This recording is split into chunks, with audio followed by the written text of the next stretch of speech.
Olá, pessoal, tudo bem? Como é que vocês estão? Então, a aula de hoje, ela vai ser sobre as revoluções inglesas, tá bom? Então, é o seguinte, pessoal, as revoluções inglesas, elas vão servir, ela serve de conteúdo tanto para o oitavo ano, quanto para o segundo ano do ensino médio, tá? É claro que as competências e as habilidades dos 2 anos são totalmente diferentes, mas como conteúdo e aula expositiva, o conteúdo é o mesmo, não tem diferença alguma aí. São as revoluções inglesas, os processos, obviamente, são os mesmos, e aí a gente vai trabalhar dessa forma aí, tá bom? Então, no momento em que eu colocar no AVA o vídeo vai ser o mesmo, mas as atividades e as competências são diferentes. As atividades cobradas e as competências e as habilidades elas são diferenciadas, tá bom? Então, para falar de Revolução Inglesa, pessoal, ela é um pouco mais complexa do que as outras revoluções, porque ela nasce junto com o advento do capitalismo, certo? E ela nascendo junto com o advento do capitalismo, a gente tem que explicar todo o panorama e como que foi o fim do mercantilismo e a nova doutrina que a Inglaterra cria, que coloca ela na hegemonia do mundo do século XVI, XVII, XVIII, XIX e vai ainda permanecer até o final da Segunda Guerra Mundial. Então, é um processo muito interessante, um processo muito intrigante dentro dessas análises aí, porque a Inglaterra ela nunca foi uma potência colonial, foi sim uma potência mercantil.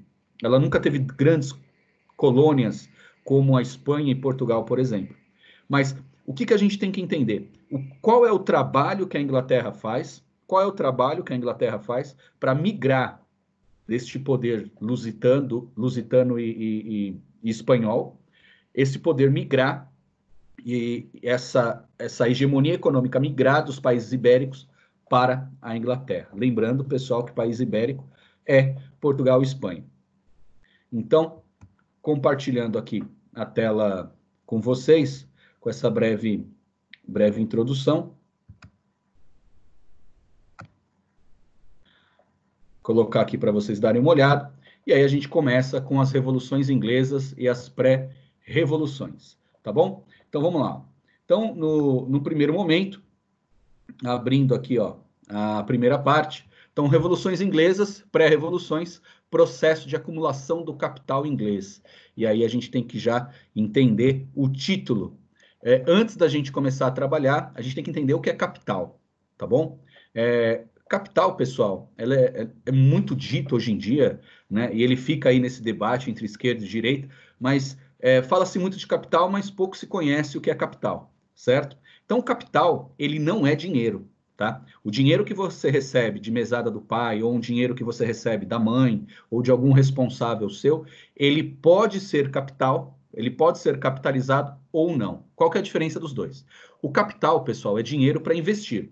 Então, se você pega e eu já comentei isso em sala com vocês, se você pega aí uma espécie, um dinheiro em espécie, e vai lá e compra bala na frente da escola, e por 5 centavos cada bala. Então você compra lá 10 balas e vende essas balas dentro da escola por 10 centavos, isso é capital. Por mais bobo que seja essa, essa, essa explicação, essa orientação, esse exemplo, mas isso é capital. Você tem um dinheiro e você investiu para ter lucro, para ter mais dinheiro. Então, o capital ele está extremamente vinculado, pessoal, à busca e obtenção de lucro, certo? O capital ele é um investimento e, obviamente, tem que ser dito, o óbvio às vezes tem que ser dito.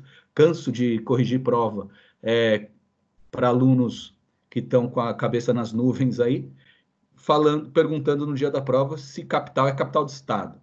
O capital que a gente trabalha aqui não é capital de Estado, tá? O capital de Estado é mais trabalhado em geografia, tá bom? Então nós temos aí as revoluções burguesas, e isso é de vital importância, porque eu tenho que entender como que a burguesia assume o governo. Então, nós estudamos lá, na Idade Média, os reis fragilizados, eles passam a concentrar poder com a sua associação com a burguesia, isso obviamente na Europa, E a Idade Moderna ela é marcada por uma aliança e um casamento entre burguesia e o rei, entre a burguesia e a nobreza, certo? Essa burguesia e este rei, neste casamento, vai chegando o momento que a burguesia olha para si e fala: não, eu vou governar, eu consigo governar. Por que eu vou continuar com esse rei? Eu tenho capital, eu tenho terra, eu tenho trabalho, eu que banco a sociedade de corte. Por que eu vou continuar vinculado ao rei? E aí começa a pipocar na Europa, muito fortemente com ideais iluministas, que a gente vai ter que ver isso na sequência, certo? Muito fortemente visto com ideais iluministas, essa associação do iluminismo com a burguesia vai se autogovernar. E a burguesia faz as suas revoluções, ela muda todo o sistema, e a burguesia manda no mundo até os dias atuais. É a burguesia classe que manda no mundo hoje. Tá? Então, a Revolução Inglesa ela é dividida em 3 partes. 2 mais propriamente revoluções inglesas, com processo histórico, e uma com um processo mais globalizante. Então, nós temos a Revolução Puritana, que inicia em 1642, a Revolução Gloriosa, em 1688, e a Revolução Industrial. Mas, para entender Revolução Puritana, Gloriosa e Industrial, nós temos que entender antes como que a Inglaterra organizou-se e como que ela virou a vanguarda do capitalismo mundial. Parafraseando Marx dizia o seguinte, que, por exemplo, a Revolução Comunista só funcionaria em um único país no mundo, contemporâneo de Marx, a Inglaterra. Por quê? Porque era o país mais industrializado, tá bom? Então, lembrando, recapitulando que capital é diferente de dinheiro, dinheiro é simples cédula, que trocamos por produto e serviços, tá bom? Então, aqui tem um mapa da Europa. Nesse mapa da Europa, pessoal, é um mapa atualizado, obviamente, no período das revoluções inglesas, o mapa não era assim, mas é para vocês entenderem a estrutura e a situação que ocorreu aqui no Reino Unido, certo? E, principalmente, pessoal, o que diacho é este Reino Unido, tá? Então, aqui, ó, tem um mapa bem legal. A Inglaterra, ela não pega toda a ilha, correto? Aqui no canto esquerdo, a oeste da Inglaterra, nós temos o país de Gales, o norte, a Grã-Bretanha, certo? O norte, a Escócia, dando origem à Grã-Bretanha, a Grande Bretanha. Lembrando que o Bretanha vem de um povo que viveu aqui no período medieval, os bretões, certo? O próprio nome Inglaterra, em francês e no latim, quer dizer Angla, terra dos anglos, que era os anglos, que viviam aqui nessa região. Então, anglos, saxões e bretões viviam em conflito aqui neste local. Tá? Então, a Grã-Bretanha, ela é Escócia, Inglaterra e País de Gales, tanto que as bandeiras dos países se unem aí. E o Reino Unido entra a Irlanda do Norte. A Irlanda não tem esse nome, tá, pessoal? Mas só para vocês entenderem, não existe Irlanda do Sul, mas a Irlanda que nós estamos acostumados a ver aí, principalmente em jogos de Copa do Mundo, que tem a roupa verde e shorts branco aí, a Irlanda, ela não faz parte da Irlanda do Norte. Professor, qual a diferença de Irlanda do Norte para a Irlanda? A Irlanda do Norte, pessoal, ela é protestante, tá? A grosso modo, para vocês entenderem, a Irlanda do Norte ela é evangélica, ela tem tendências luteranas, evangélicas, certo? E a Irlanda do Sul, lembrando que não existe esse nome, é católica, tá bom? Então, indo para a sequência aí, a grande pergunta, tá? Como a Inglaterra tornou-se a maior potência econômica, política e militar do mundo, do século XVII à Segunda Guerra Mundial? É esse processo que a gente tem que entender e são várias coisas acontecendo ao mesmo tempo, é igual eu explico em sala de aula. É um fato que vai levando o outro. A história ela é concatenada, ela é um grande roteiro sem furos. Ela é uma rede, que cada situação tem uma causa e uma consequência. E isso vai gerando uma onda de fatos históricos até chegar aos dias atuais aí, até chegar, inclusive, a pandemia que a gente está passando. Tá? Então, nós temos o nosso primeiro mapa conceitual que eu preparei aí para vocês, que é a contextualização de história. Isso é importantíssimo para entender a história e nós fazemos isso em todas as aulas. Então é o seguinte, o que eu tenho no século XV e XVI? Século XV e XVI, mais ou menos lá de 1450 a 1650, certo? Eu tenho Portugal e Espanha, dominando o mundo, as duas principais potências mundiais, com colônias nos 4 cantos do globo, certo? Duas potências mercantilistas, e para entender isso eu tenho que entender o que é o mercantilismo, e aqui a gente tem o primeiro ponto do poderio inglês, certo? A Espanha e Portugal se estruturou e se reestruturou e construiu a sua história para colonizar. Então eles ficaram muito bons na busca por colônias, na dominação de locais, na extração de pedras preciosas, metais preciosos, certo? Na extração de recursos naturais. Portugal e Espanha constrói uma estrutura de uma indústria colonial, certo? Então ela controla a região, ela tem tato e cheiro para buscar terras férteis, então ela consegue se adaptar bem a esse mundo aí, na medida do possível, mas ela consegue se organizar muito melhor que a Inglaterra do que a França nesse processo.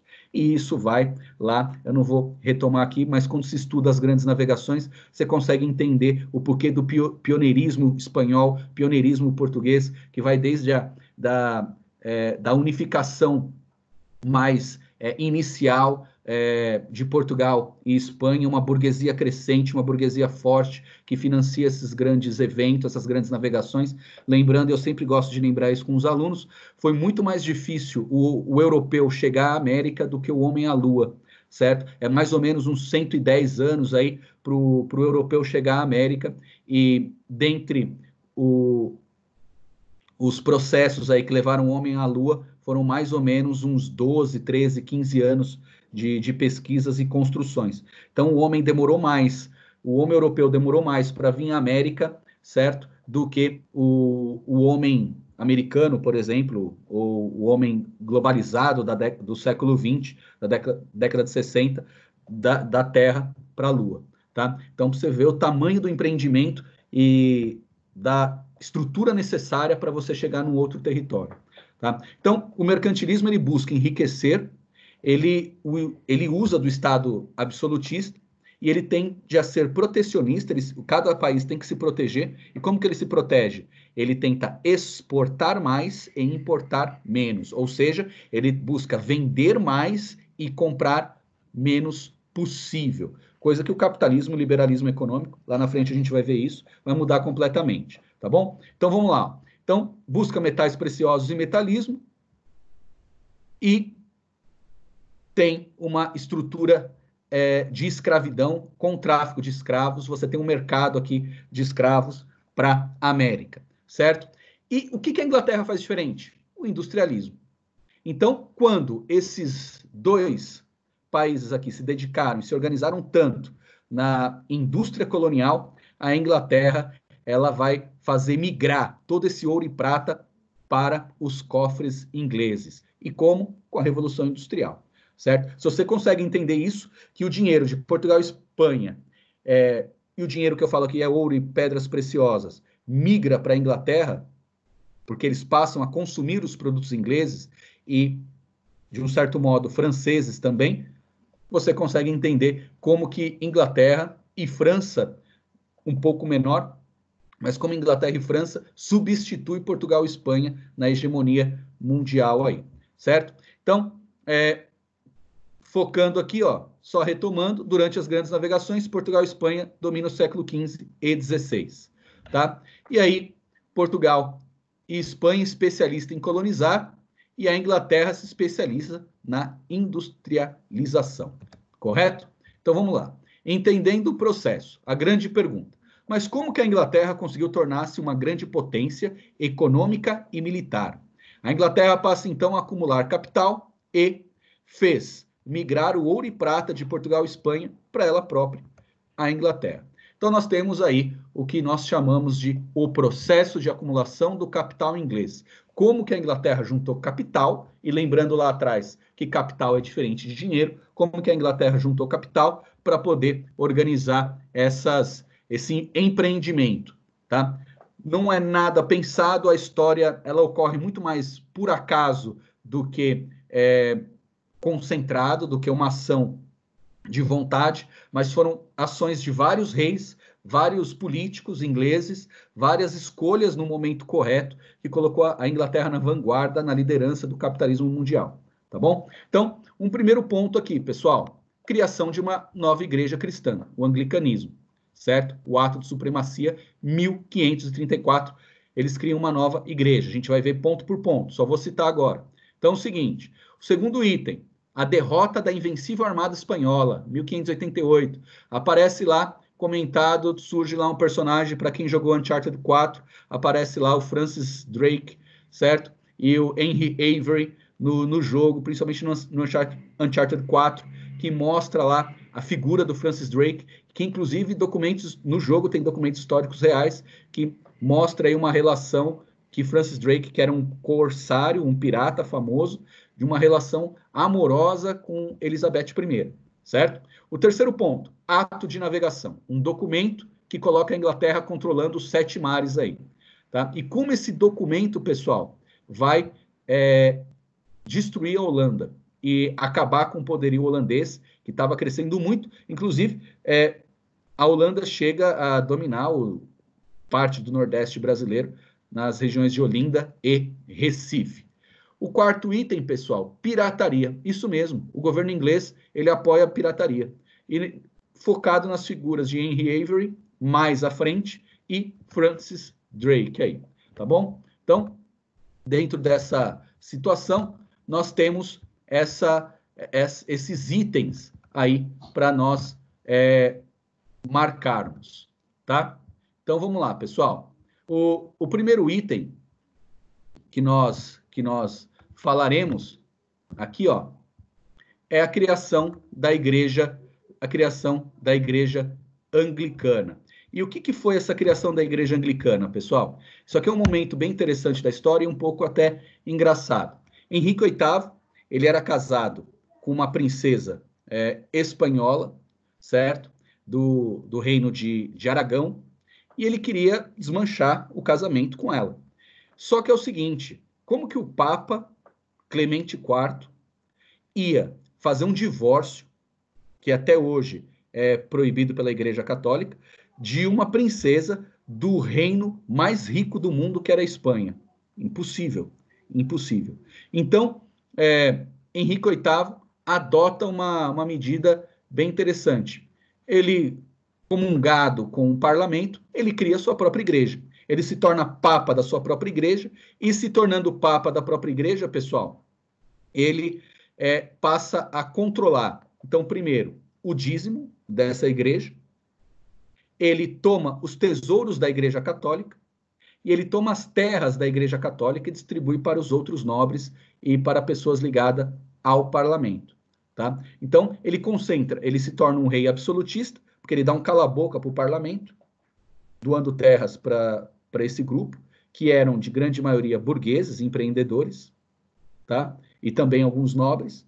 Ele toma para a coroa. Então, olha aí o primeiro capital entrando. Presta atenção. Primeiro capital entrando. Dinheiro da Igreja Católica e riquezas da Igreja Católica. E ainda o dízimo, que iria para a Igreja Romana Católica. Lembrando que católico não tem esse nome ainda, mas para a Igreja Romana, certo?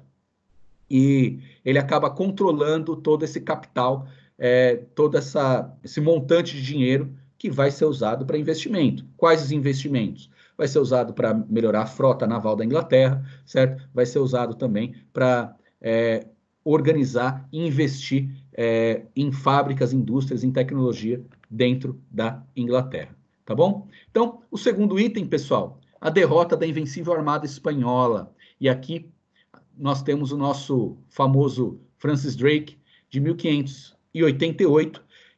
Inicialmente é uma tentativa espanhola de invadir a ilha, certo? Ela quer restaurar o catolicismo, porque lembra lá do Henrique VIII, raiva de Henrique VIII.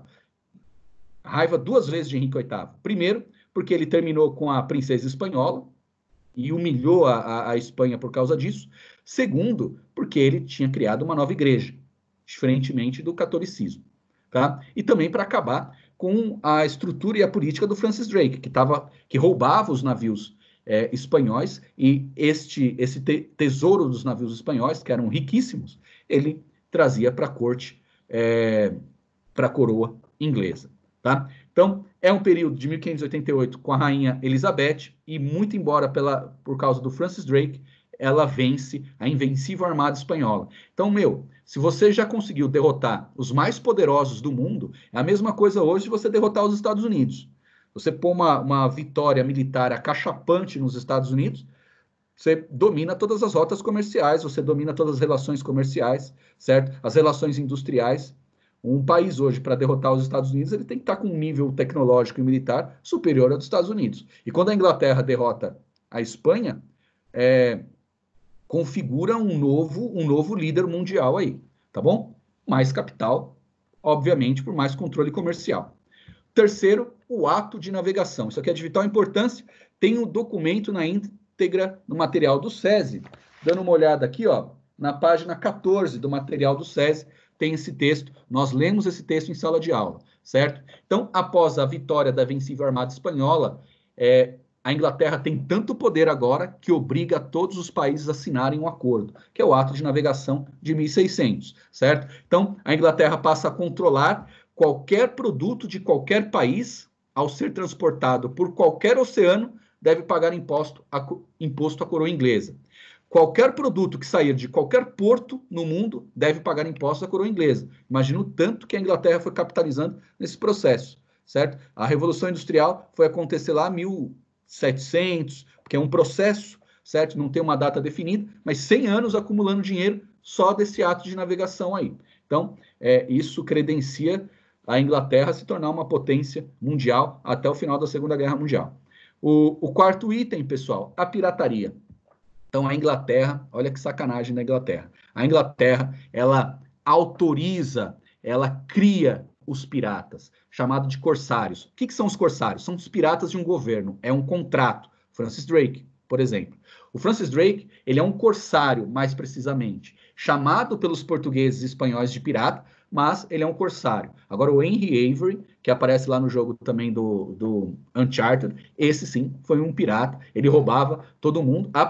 Em alguns pontos, ele chegava a doar recursos por ele ser inglês à coroa inglesa, mas ele roubava todo mundo. Ele roubava holandês, ele roubava espanhol, português, roubava ingleses também. Então, o Francis Drake, ele foi um dos piratas mais ricos. E aí, até no jogo, aparece a figura de a cidade de Libertália, que não sabe ao certo se essa cidade existiu.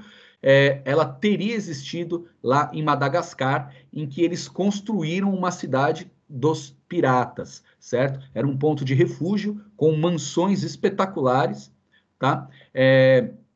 Claro que os piratas milionários, ricos, construíram essas mansões lá e se estabeleceram nessa região. Francis Drake, pessoal, ele nasce na cidade de Devon, tá? Em 1540, e ele morre em Colon, 1596, tá bom? O Francis Drake, ele foi vice-almirante da Inglaterra e ele roubava para os ingleses aí, tá? Então, os roubos dos navios iriam para a coroa. E o quinto, e talvez o mais importante que nós temos, e para finalizar essa aula que já está ficando um pouco longa aí, nós temos os enclosures, que quer dizer cercamentos. Olha que interessante, pessoal. A Inglaterra é um dos primeiros países do mundo que transforma a terra em mercadoria. O Brasil fez isso em 1850, lei de terras aqui no Brasil também, no governo de Dom Pedro II, tá? Então, a lei de terras, pessoal, é mais ou menos os enclosures. E a lei de terras, ela é extremamente elitista e ela destrói qualquer processo de reforma agrária. O Brasil paga bem caro até hoje por causa dessa lei de terras. E a Inglaterra faz a mesma coisa, só que bem antes. Os enclosures aí, eles passam pelo governo de Elizabeth e também depois de Carlos, tá? Então, os enclosures era uma tendência já lá também, desde 1214, com o rei João Sem Terra, certo? Então, ele começa lá, o rei João Sem Terra, Ricardo, o irmão de Ricardo Coração de Leão, ele sem terra, ele acaba expulsando os camponeses das suas terras, esses camponeses, eles sem condições de trabalho, e aí é o checkmate que a Inglaterra dá no mundo, tá? Porque quem estuda um pouco de capitalismo sabe que a gente precisa de 3 itens para o capital se desenvolver. terra, capital e trabalho. Capital é tudo isso que eu estou explicando até agora. Igrejas, ato de navegação, derrota do principal país da Invencível Armada Espanhola, certo? Então, pirataria. Então, você tem um acúmulo de capital. Agora você precisa de terra. Como que se consegue terra? Expulsando os camponeses da sua terra, colocando fogo nas suas aldeias e controlando esse território, tá? Então, a terra é transformada em mercadoria. Você cerca uma região, cria ovelhas ou cria o que você quiser e vende o terreno, vende o lote, tá? Então, a terra é transformada em mercadoria pela primeira vez, certo? Tem até o contrato social de Rousseau, é bem interessante quando ele comenta que a partir do momento em que o homem pega uma parte do planeta Terra e diz que é dele, e a partir do momento em que o outro homem escuta e fica quieto e não tenta confrontar isso, você criou a propriedade privada, tá? Então, essa terra transformada em mercadoria é mais capital. E olha que interessante, esse camponês expulso, ele vai virar o quê? Trabalhador. Então, eu tenho o trabalho aí dentro dessa tríade do sistema capitalista. Esse trabalhador se transforma em operário, que vai servir de mão de obra nas fábricas, principalmente as fábricas têxteis. E aí você tem tudo para ter uma revolução industrial. Você tem terra, capital e trabalho. E aí os avanços tecnológicos do período, você tem este capital investido em tecnologia, esse capital investido na produção, esse capital investido nas fábricas, e aí você tem os elementos que favorecem e credenciam a Inglaterra para a Revolução Industrial. Então, pessoal, é isso. Na sequência, eu vou passar para vocês as revoluções em si. A gente estudou um processo agora, e aí depois a gente vai estudar as revoluções em si, que é muito importante a gente ter a cabeça aberta para processos religiosos. Muita intriga e muita briga religiosa, certo? É um momento bem diferenciado. Para quem gosta do assunto, tem vários filmes sobre este período. Tem mais ou menos uns 2 a 3 filmes sobre Elizabeth. Tem uma série na Netflix muito interessante que fala sobre a Mary Stuart, né, a Maria de Stuart da Escócia, que é uma série espetacular que chama Reign. Tem também Uncharted 3 e 4, para quem gosta também acaba visitando um pouco esse assunto, e também o Assassin's Creed Black Flag, Assassin's Creed 4, que mostra de um jeito muito interessante, muito legal. Eu trabalho com os alunos também, eu vou mostrar a gameplay desse jogo, visitando algumas cidades coloniais. No jogo tem a Havana do século XVII, que é linda, espetacular e bem fiel ao processo histórico, tá bom? Vou ficando por aqui. Vou desespelhando aqui no Teams, tá bom? Isso daí eu já vou postar ainda hoje no AVA. E muito obrigado pela atenção de vocês. Desculpa ter me alongado um pouco, mas é um assunto muito mais complexo. E aí as próximas são as revoluções inglesas. Tá bom, galera? Tudo de bom para vocês e até mais. Tchau, tchau.